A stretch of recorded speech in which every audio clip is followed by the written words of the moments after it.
que le vamos a dar el uso de la palabra al licenciado Cuauhtémoc Velasco Olive. Adelante. Demetrio es un amigo con quien he tenido el privilegio de participar desde hace ya muchos años. Hemos coincidido en varias trincheras. Y él es una gente que ha estado vinculada al desenvolvimiento de la ciudad. Él fue parte fundamental de aquel plebiscito ciudadano que se hizo 21 de marzo de 1993, que marcó realmente un cambio de rumbo en la ciudad, porque la sociedad se organizó y se hizo presente. Y la sociedad ha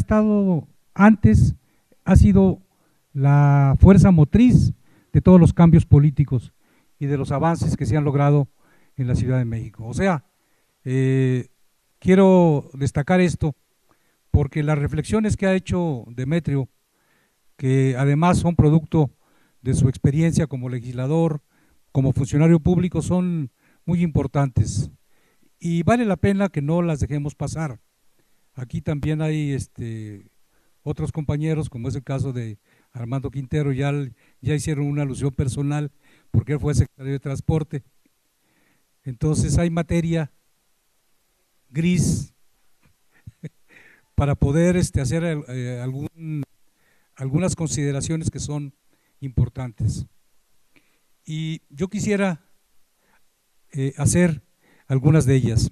En primer lugar, destacar el gobierno de la Ciudad de México, cuando fue regencia, cuando fue departamento central, invariablemente recibió recursos del gobierno federal.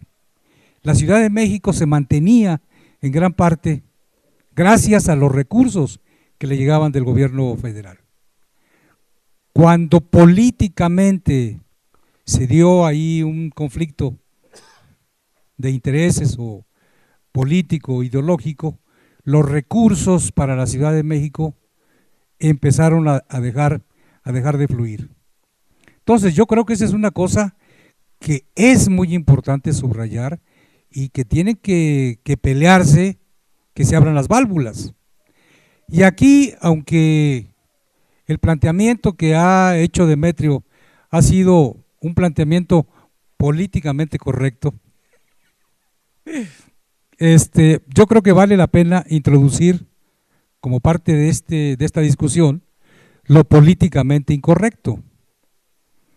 ¿Por qué el PRI y la presidencia y el gobierno federal diseñan un constituyente donde tienen injerencia directa y pueden tener el derecho de veto?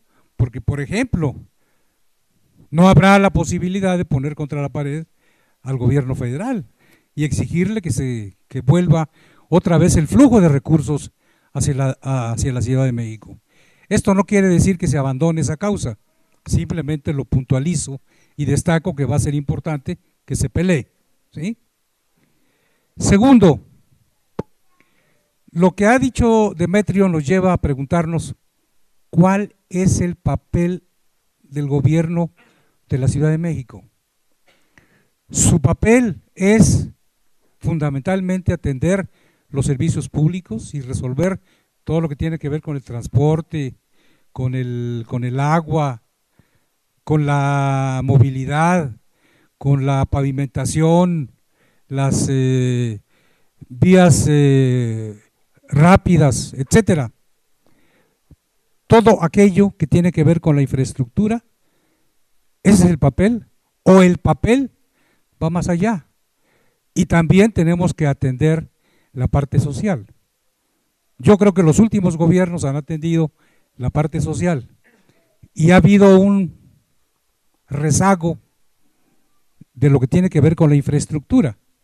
Pero ahí hay un dilema que tenemos que resolver y definir cuál es el papel del gobierno de la ciudad, ¿sí?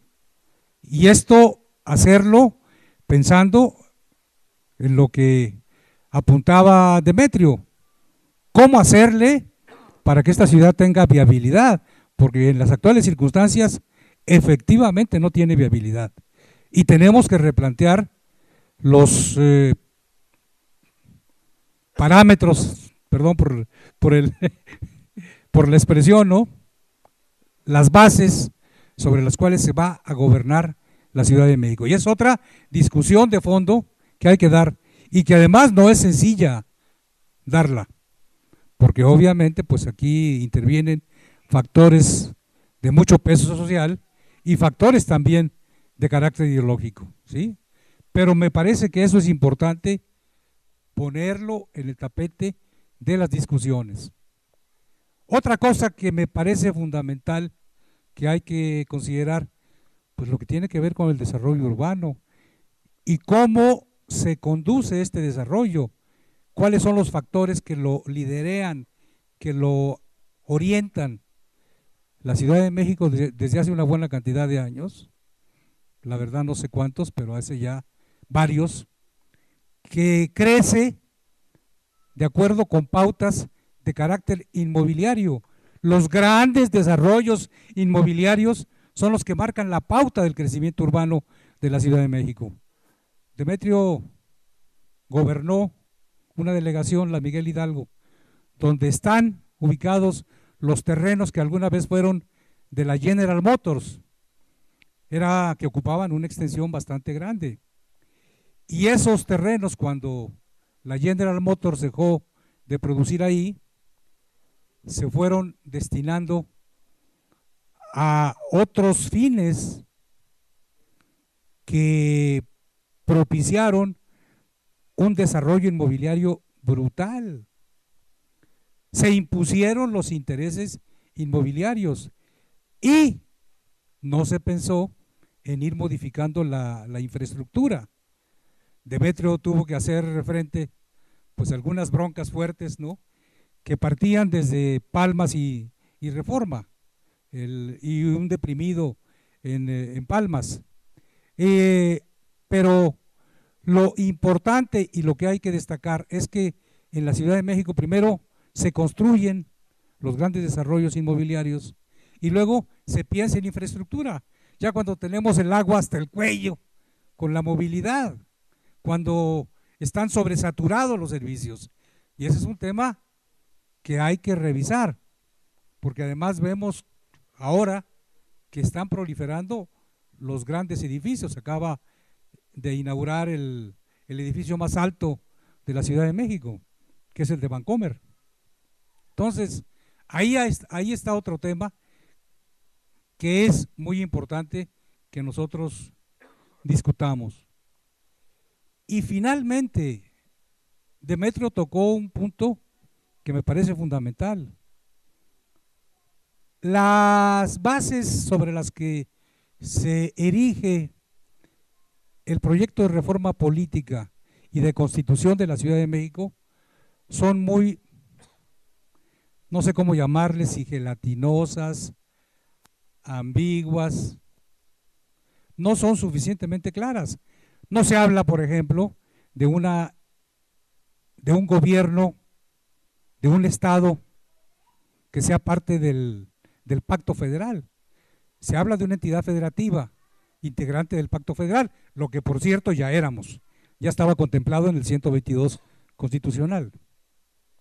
No se habla de municipios, se habla de alcaldías que van a tener concejales, pero curiosamente se deja intocada la parte que tiene que ver con la centralidad del manejo de recursos, del manejo de impuestos, del manejo de cuestiones administrativas. Demetrio decía, pues no, los delegados no pueden expedir un cheque, digo, pues, francamente absurdo, pero no pueden pedir papelería, tienen que pedirla a la oficialía mayor, porque no son autónomos. Entonces son cuestiones muy importantes que hay que resolver y son contradicciones que están ahí en el texto aprobado de reforma política de la Ciudad de México, porque se habla de alcaldías, pero también se dice que el gobierno central va a seguir conservando una serie de funciones que tiene actualmente. Y entonces esto nos remite a que las alcaldías van a tener concejales pues que nada más van a servir para que cobren. Digo, salvo que aquí nuestro amigo Armando Quintero nos ilumine con algún con algún planteamiento innovador, pues entonces pinta el asunto para que nada más se recargue el costo que ya descansa sobre los contribuyentes de la Ciudad de México. Y entonces, ¿dónde quedaron los servicios públicos? ¿Dónde quedó la infraestructura? Se va a seguir deteriorando. O sea, aunque Demetrio fue políticamente hablando muy correcto, perdón Demetrio, pues hay que discutir estos temas considerando los apuntes que tú hiciste.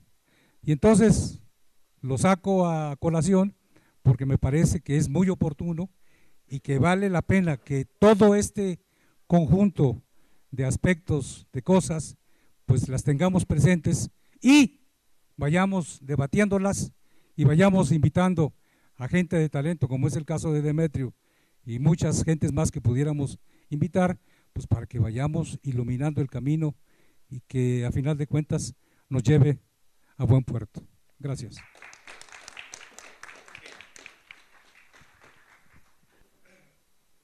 Como ustedes verán, son muchos los planteamientos, las ideas, las propuestas, las iniciativas que podemos poner en marcha. Aquí el día de hoy hemos tenido ya la oportunidad de escuchar muchas de ellas y quisiéramos aprovechar combinando dos cosas. Por un lado, la posibilidad de escucharlos a ustedes, de escuchar otros planteamientos de los compañeros, pero simultáneamente ir planteando algunas cuestiones que son fundamentales para que el Congreso Constituyente Ciudadano que hemos acordado pueda avanzar y pueda irse cristalizando, convirtiendo en una realidad. Por este motivo, quisiera comentarles que se les ha entregado una hojita que se llama Agenda del Congreso Constituyente Ciudadano. Es simplemente un apunte de algunas de las ideas que hemos intercambiado. Definitivamente no es más que un punto de partida para que lo enriquezcamos y vayamos delineando una agenda. ¿Sí lo tiene don Fernando? Vayamos delineando una agenda que nos permita avanzar. Aquí se menciona en primer lugar defender los derechos de participar en la nueva Constitución. Ya hemos comentado bastante que esta configuración que se ha hecho del constituyente pues no permite la participación ciudadana. Entonces tenemos que garantizar que haya ese derecho a que se escuche nuestra voz. Segundo, ofrecer seguridad social para trabajadores sin salario patronal. Esta es una propuesta de don Fernando Sánchez que seguramente ahorita nos va a abundar y que permitiría realmente beneficiar no a unas cuantas personas, sino a cientos de miles o millones de personas, y que es algo que es indispensable tomar en cuenta. Luego, también garantizar que el gobierno de la Ciudad de México entregue como patrimonio familiar a los locatarios de los mercados públicos de la ciudad los puestos con que cuentan para vender sus productos y se les exente de cualquier pago de derechos e impuestos con el fin de que puedan capitalizarse. Es un primer apunte. Luego, consideramos indispensable crear una red de ciudadanos convocantes. Aquí pusimos algunos nombres nada más a título ejemplificativo, pero hay que considerarlos a todos ustedes y hacer esta amplia convocatoria a la que aludía Armando Quintero. También hemos comentado la conveniencia de instalar tribunas públicas en las distintas delegaciones para convocar a los ciudadanos a que participen. Ya, de hecho, le hemos pedido al delegado en Cuauhtémoc que nos facilite que toda la semana se pueda establecer una tribuna ahí en el hemiciclo Juárez, a un lado, para que invitemos a los ciudadanos y para que haya la oportunidad de que todos aquellos que quieran emitir su opinión tengan una tribuna que puedan utilizarla. Luego, aceptar invitaciones para ampliar el diálogo ciudadano en los sitios de trabajo sin que los trabajadores tengan necesidad de trasladarse y descuidar su responsabilidad laboral. Es decir, aquí se ha mencionado particularmente Narciso León, dijo que no podíamos olvidarnos de ir a los sitios donde tuviéramos la oportunidad de un diálogo directo, que no debiéramos exigirle a todos que vinieran aquí a estas reuniones, sino que nosotros tomáramos la iniciativa de ir a donde fuera necesario.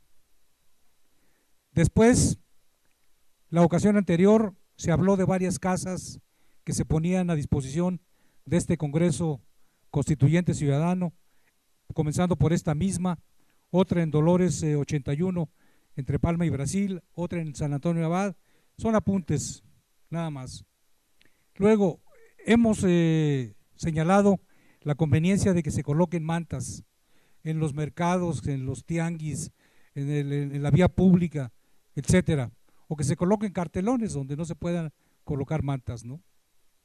De manera tal que se convoque al pueblo para que participe en los comités ciudadanos y no permita que otros decidan por él, invitándolo a que se informe a los teléfonos, y les hemos entregado un volantito donde aparecen algunos teléfonos, que obviamente también hay que enriquecer. Y finalmente, colocar carteles en las puertas de las casas, tianguis, etcétera. Como ustedes verán, este es un esbozo muy preliminar, pero lo que queremos es de una vez propiciar que ya lo consideren y que todo el mundo aporte sus planteamientos, sus ideas y de qué manera puede participar y colaborar a este Congreso Constituyente. Entonces, quise de una vez mencionarlo para combinar los comentarios adicionales que ustedes quieran hacer a lo que aquí se ha dicho el día de hoy, y simultáneamente, bueno, pues que se vaya sensibilizando a todos de la necesidad de que vayamos ya articulando puntos concretos, acciones específicas que nos permitan irle dando cuerpo a este constituyente, ¿no? Y que no se quede nada más en buenas intenciones o en buenas ideas o en reuniones semanales cuando vengamos aquí a este Consejo Nacional. Así es que, pues ustedes tienen la palabra.